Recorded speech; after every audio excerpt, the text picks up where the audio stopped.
Hi, my name is Rina Huang, and the poem that I'll be reading today is entitled Hearing Language. Hearing Language. 1. In the classes I must take on my Sundays, the seat squeals as I pump my heels up and down, forcing a kind of stillness surrounding me so that I can hear the pumping. At the front, the teacher writes Tia on the board. Father, she says. Repeat. Father. I learned Chinese from my father, for the knowledge that his abandonment of his Xiamen, of his China, is not for naught, is not abandonment. He tells me this and does not look me in the eyes. He is the prodigal son, the one who smokes and leaves and doesn't come back in time for the funeral to bury his father, the one who wanted the women to make the food and then disappear, the one who died in the hospital with darkened lungs and the wrong kinds of fluid. On the way back home from the airport, late, too late, he wears the newspaper boy hat his mother gave him at the hospice bedside she later died in and says that he is an orphan. I do not say anything.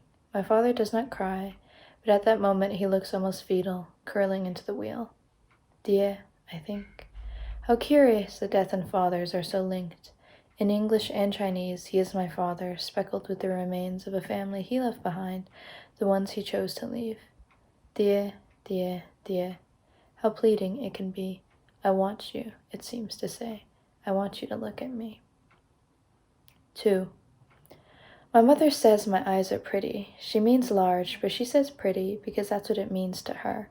Large means pretty, unless in reference to bodies or love or other dangerous things that would never be eyes. What was love but the sharing of a bed? Speaking. She tells me she never tried to pinch my nose higher when I was younger than I am now, that she never pushed my pliable bones into an upturn, a curve of the wrist, a brushstroke.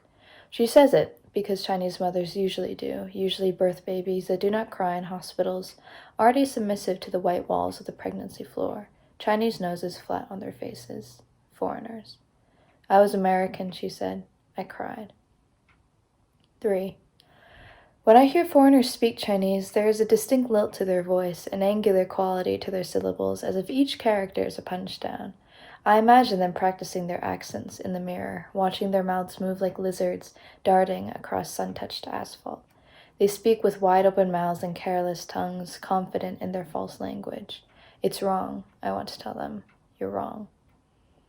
My Chinese, though stumbling at dusty corners and so, also striving, still contains the notes of a homeland.